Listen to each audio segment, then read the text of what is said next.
These are my mixtures for the bun recipe that I'm making today.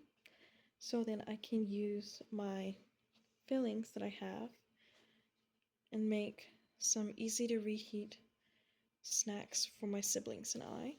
This is warm milk. It's currently at 115, but I'm waiting for that to drop below 110 before I can add my yeast. And this is about 4.5 teaspoons of yeast. Here's a cup of sugar, and then this is 5 cups of flour mixed with about 4 teaspoons of baking powder. Once this drops down to below 110, evenly all around, I'm going to add the yeast. Let that sit for about 10 minutes or so until the yeast activates and rises.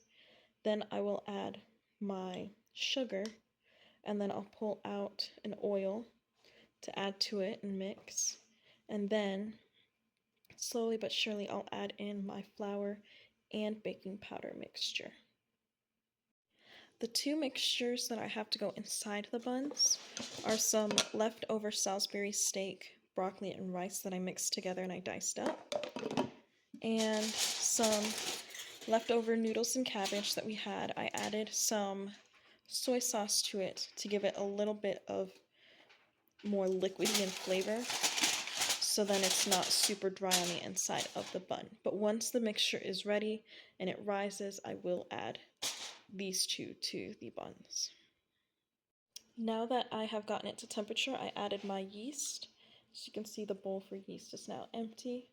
I'm going to let this sit for about 10 minutes.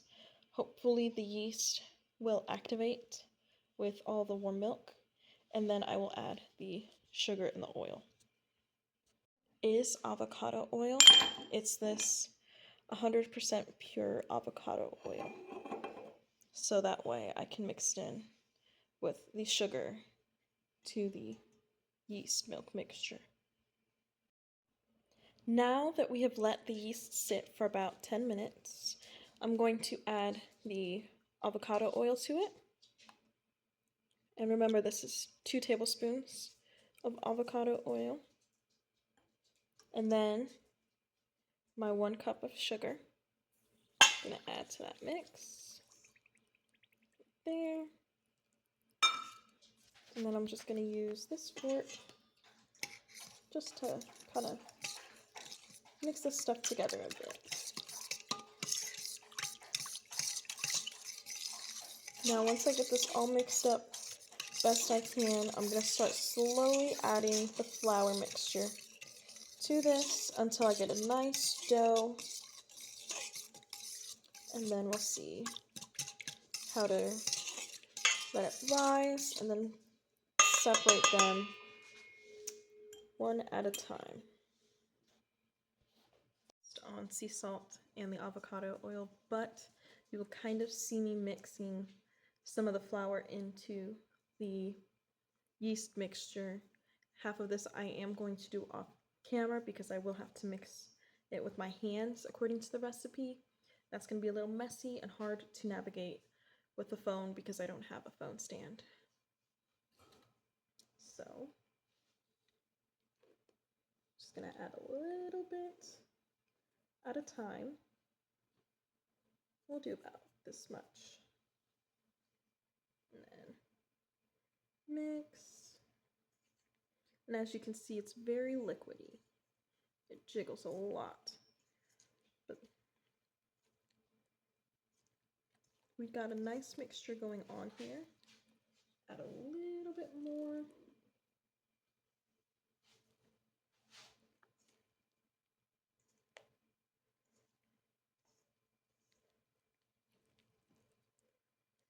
And if you do this by hand, you will see it's not cold, but it's also not too warm. It's like room temperature. So it kind of feels like you're not even mixing anything.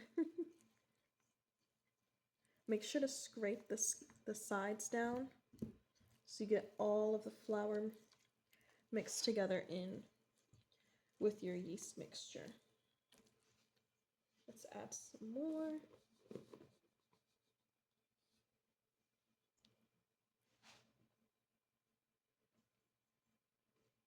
And if you do use the recipe that I link to in the description, you can tell this is a double batch I made because I tried this recipe out last night, and a normal single batch, not half batch, not a double batch, just a normal single batch that it does, made enough for the family, but it wasn't enough to use all of my filling.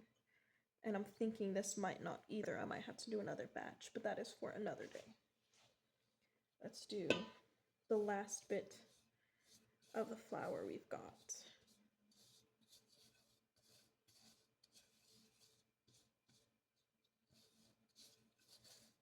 And then this bowl will be rinsed out later for something else. I don't know if you can tell, but it's already kind of firming up and springy.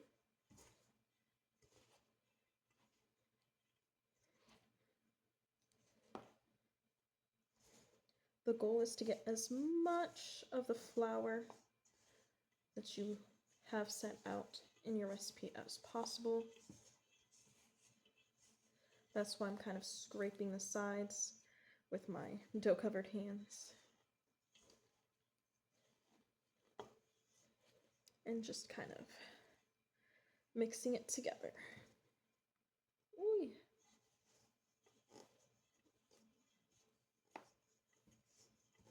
Make sure to scrape on the underside too. A lot of the doughs like to stick to the bottom of the bowl. If you're not careful, you might miss out on some good extra stuff.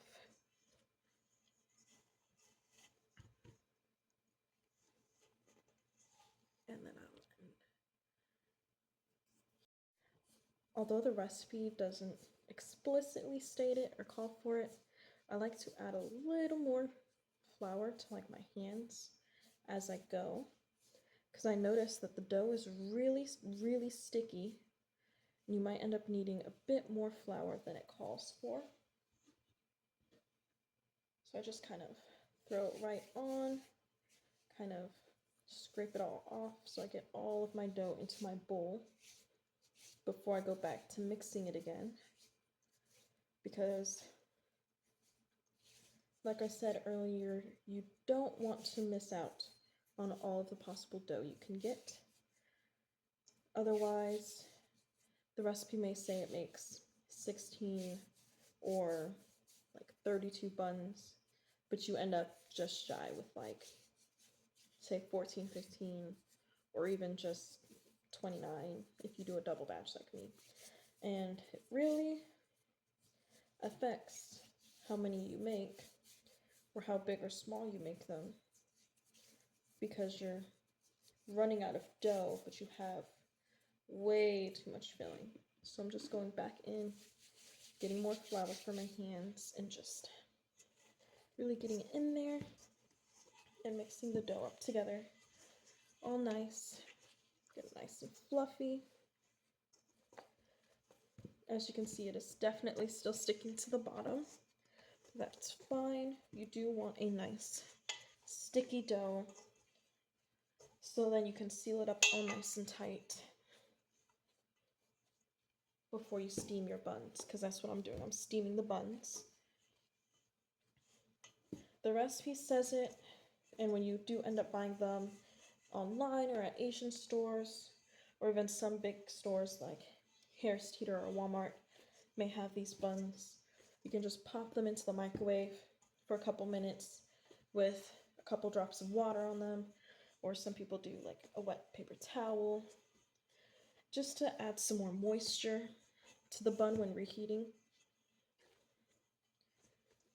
But I'm probably just going to stick with steaming them again and again, because my goal is to full-time work from home. Also, I do like the softness and chewiness of a steamed bun rather than using a microwave, because it sometimes gets that like chewy in a not so good way. Also, as you can see, I have the whole roll of dough in my hand, and then the pot is just barely clean. We've still got some dough on the sides, but I can easily just pick that up by scraping it off the side, rolling it together into a ball, and adding it to my mixture. Now, once I get this all mixed up, I'm going to throw it into a bowl, which I'm probably going to clean out this bowl and apply a light coat of oil to it before putting the dough in. And perhaps I might clean this one instead, the one that I currently mix the dough in, because my oven has a proof feature, which is similar to when you're doing long rests for doughs, which this dough will rest for about 30-45 minutes until, as you see, it springs back slowly. 30 to 45 minutes until the dough rises, hopefully double this size. And when it does that, that means that I didn't mess up the yeast step and this dough gets a lot of air incorporated to it, which is a great thing. Get that air into it, get it nice, light, and fluffy, and then we'll have had our dough made.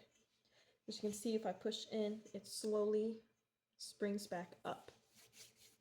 Just, you want a springy dough, not one that like stays the same.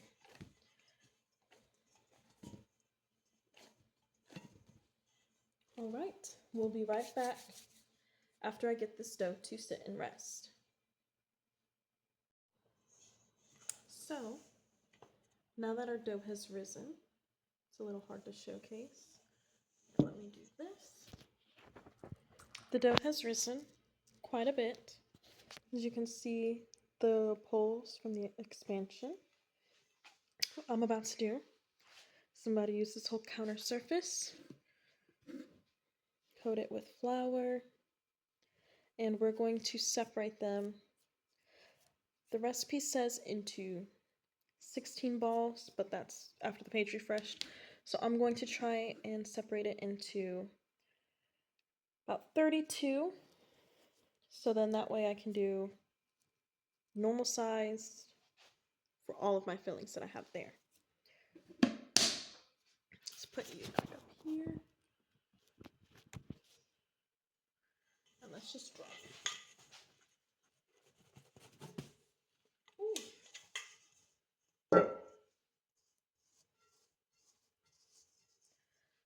I did grease my bowl, but some of the dough did stick to the side.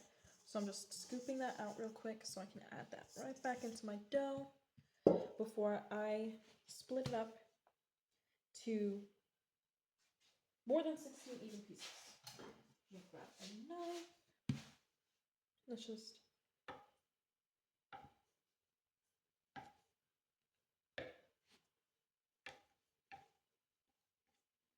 separate once. Let's just put this to the side over here. Split this in half again.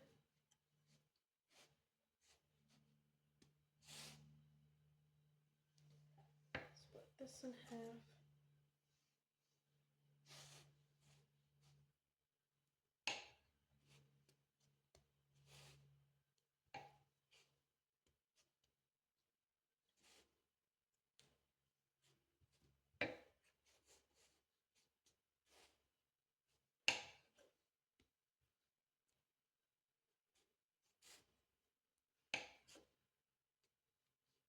So 2, 4, 6, 8. Let's take some of these bigger looking pieces and cut them in half again.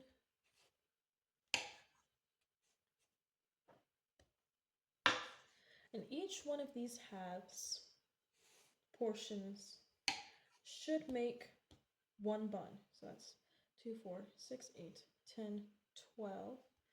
Let's cut some of the triangles to smaller pieces.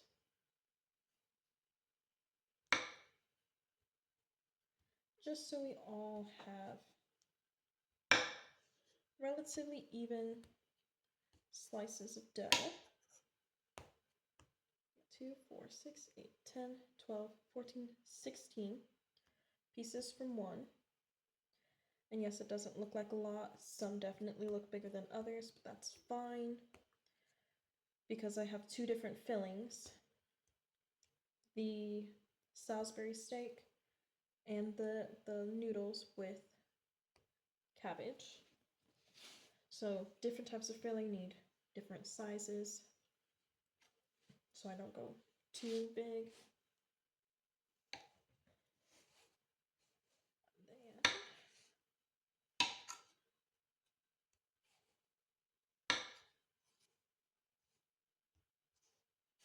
Now I will be honest, the last time I made these, I did not evenly cut them with a knife. I kind of just winged it, and I separated them by hand by pulling it apart.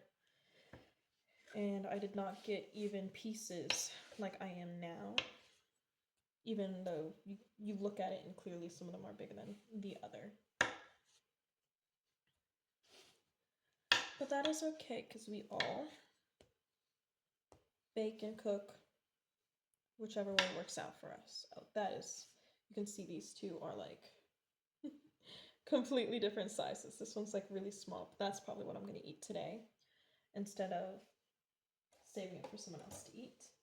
Now, you can use parchment paper or, yeah, I believe it's parchment paper when you throw it in the pot to steam, but I use the baking cups, the paper baking cups that you get just a small pack. This I've already used for other stuff, but because we are freezing them,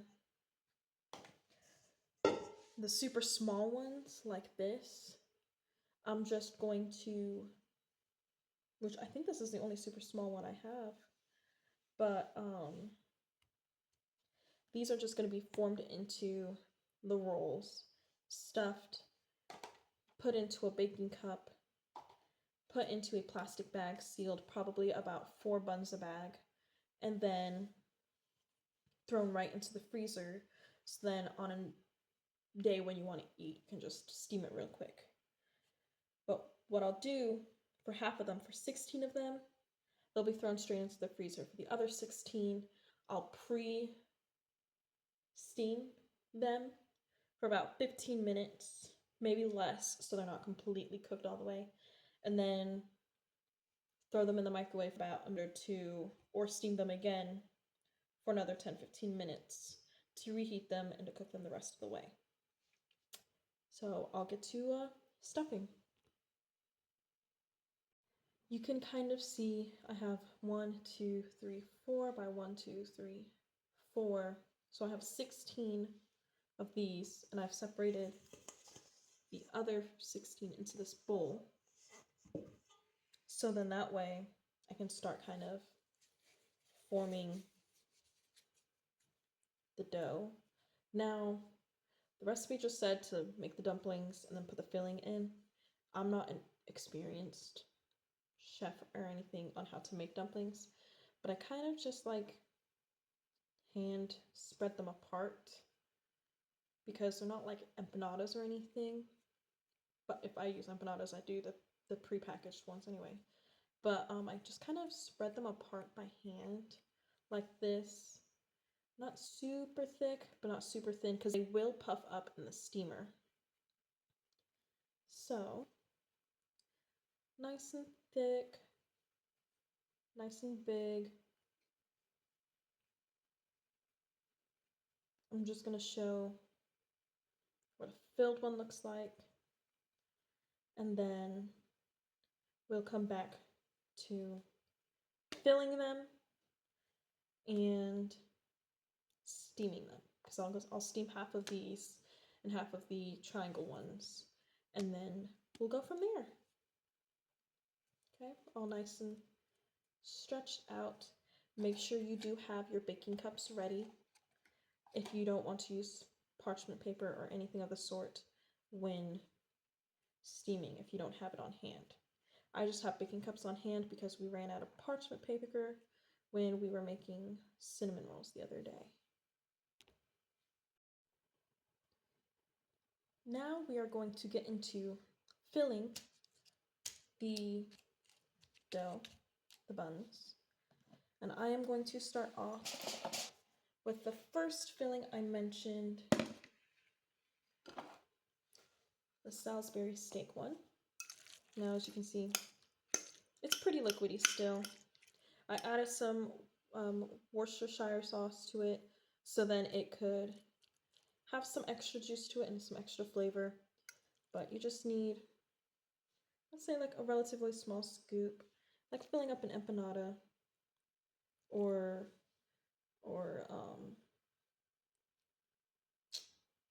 I don't know another analogy that I can think of because I like empanadas and they're really good, nice, tasty fried food. I like the meat, so I like grabbing some extra meat, but there is some cut up broccoli in here. Get that healthy greenness inside. While we fill it up. And then as you can see, I have it flat on the paper, but you just lift up the sides. Now, I like doing it like an empanada. You can fold it over in half. That's what you like. The recipe I use, they have it all come up to the top, sort of, and then they like twist it. But I'm just gonna do it the way I did it last time. Fold it over in half so you kind of get like a taco, where I push one side in just below. If you can see that, it's like a taco with some overhang. This way you can like seal in your edges like this, and then you have that overhang, so then you fold it back in to prevent some spillage. I've seen videos online where people make dumplings and donuts and buns and they don't crimp the edges like this, but this was just how I do it. So then it kind of looks cute, like those little animated dumplings you see on cartoons and such. It's very cute. See? That's one dumpling crimped. You can crimp it however you want. This is just how I do it. That was the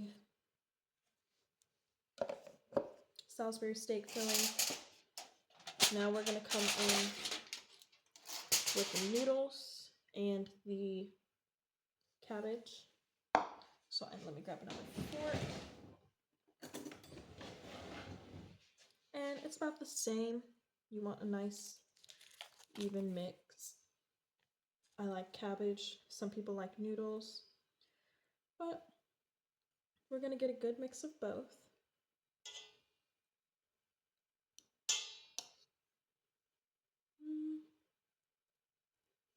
So that's about a good mix. Now I will be filling these up a lot because some feedback I received from my family was they like them stuffed. They felt like the last time I made these they could use a lot more filling. But you can use however much or however little you like. Just remember that your dough will rise and puff up a lot if you steam it. So fill it up to your heart's content. I'm adding a little more because this filling is my favorite. And then you just fold it over. You can see that, kind of, yes. You fold it over. Make sure to leave your little gap so you can crimp it over again. You can see I have some overhang here. Doesn't hurt to add some extra filling. You can shove it right in. And then just be prepared for it to explode. Because that's what I'm prepared for. I expect them to kind of explode a little bit, because it just makes it look a little bit more appetizing, have all of that flavor burst out.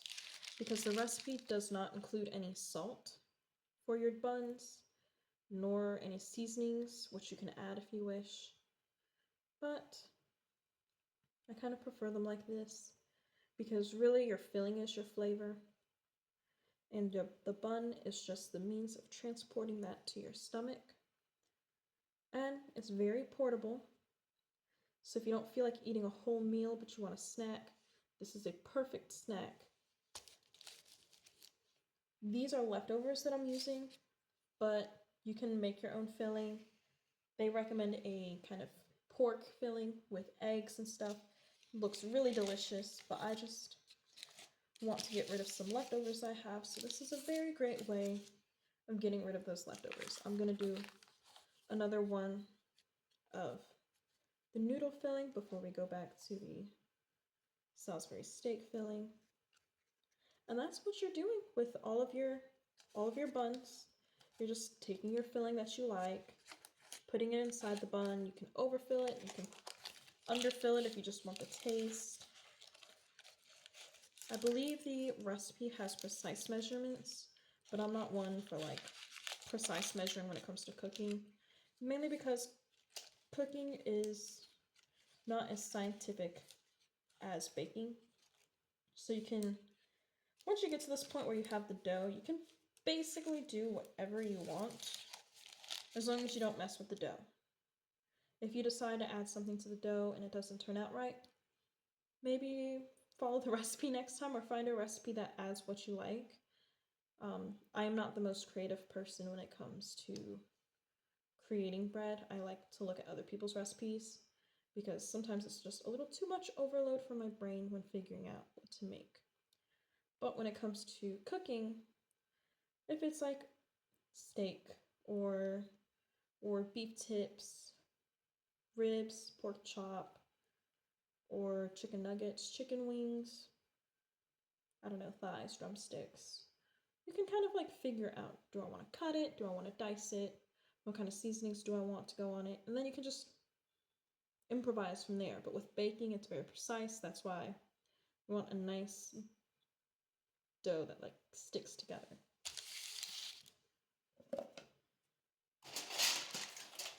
Then this is the last one that you can see that I have made. I still have a bunch of them all nice and rolled up. You can see the flour from where I stuck it on the countertop. You do want to flour your countertop when you're cutting out your dough so you don't have it sticking to your countertop. But yeah, that's it. Once these are done being filled up, I'm gonna pop some in the steamer and pop some in the freezer, and I'll show you how I package them. It's gonna basically pretty much be like this. When I put them together in the bag, I'll probably stack them like this, so they look kind of, they go from like a smiley face or a half moon to a complete circle. And then I'll stack them right on top of each other like this, so then they're separated by the paper wrapper. But you can also fit 2, 4, 6, however many you can fit into a bag. Or you could put them together like this, or you can even kind of stack them on top of each other. However is easy for you. I will be putting them in plastic bags. You could put them into a Tupperware container or any other kind of carry-on travel.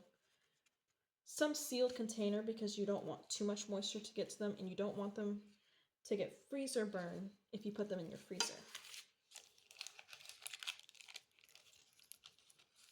I will be the last person you should ask advice for when it comes to like how long it lasts in the freezer, because I guarantee you I am looking it up online too. I am not a chef, I am not a professional. I'm just an amateur doing this because it's something that interests me. And if this interests you but you don't like all the way other people talk about it, that's fine. Because I'm not perfect. This clearly isn't perfect, but it looks cute. It's different from the way I have the others, but I kind of want to fry this one up and eat it. I'm not gonna. But yeah. I'm going to be filling the rest of them up, and then I will see you when it comes to frying.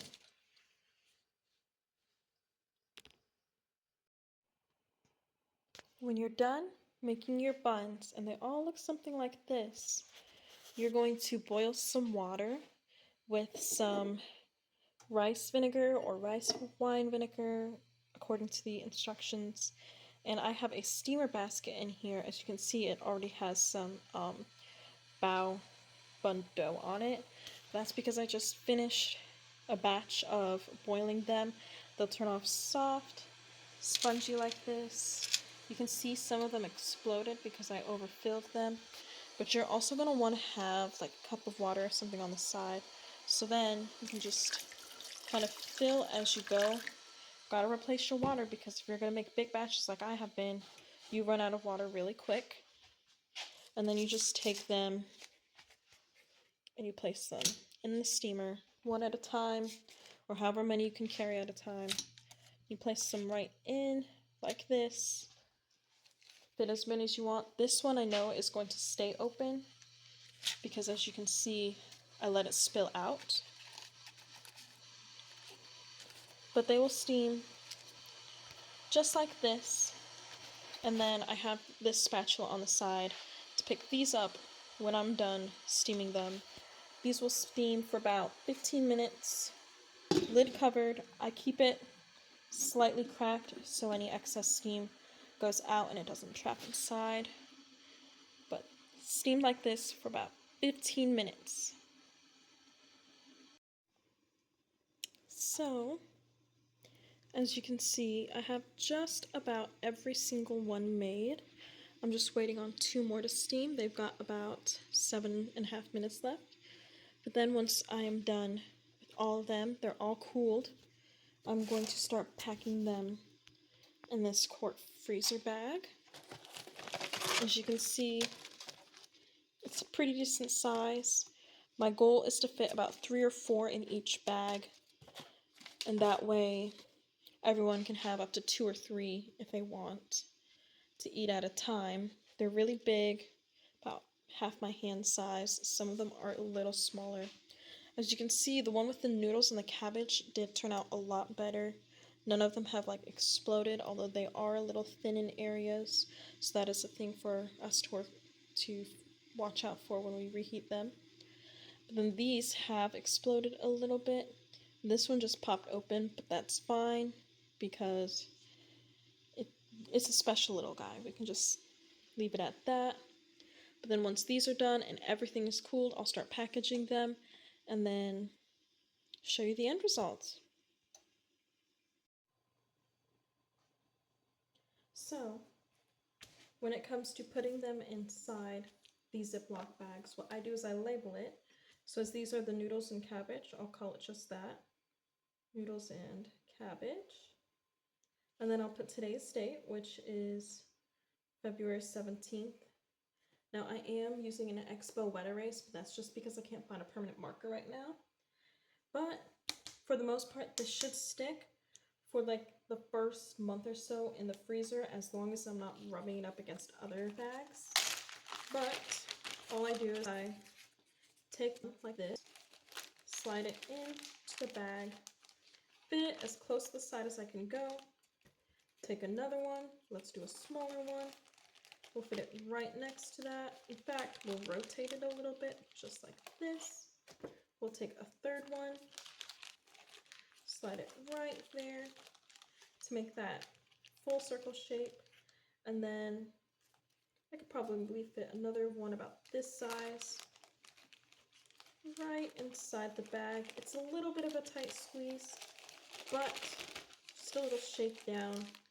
They're still stacked on top of each other without touching bun to bun because of the paper between them.